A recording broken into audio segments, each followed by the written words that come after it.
புதினா கொத்தமல்லி வேர்க்கடலை சட்னி. ஒரு கடாயில் 2 டேபிள் ஸ்பூன் எண்ணெய் விட்டு அதில் 1/2 டீஸ்பூன் உளுத்தம் பருப்பு, 1/2 டீஸ்பூன் கடலைப்பருப்பு, நறுக்கின பச்சை மிளகாய் ஒரு 7, வெட்டி வச்ச வெங்காயம் ஒரு 2,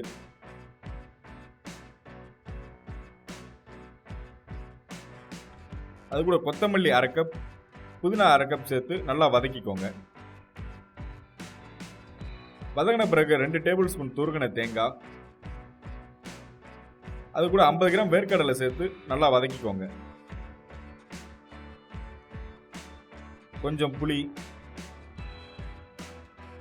தேவையான உப்பு போட்டு நல்லா வதக்கிக்கோங்க. கலவை ஆறின பிறகு அதை மிக்சியில் போட்டு தேவையான அளவு தண்ணி விட்டு அரைச்சி எடுத்து வச்சுக்கோங்க.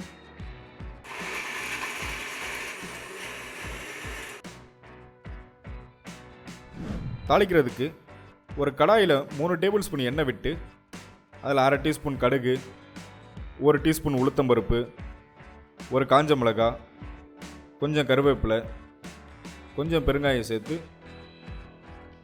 அந்த தாளிப்பை சட்னியின் மேலே ஊற்றணும். சுவையான புதினா கொத்தமல்லி வேர்க்கடலை சட்னி தயார்.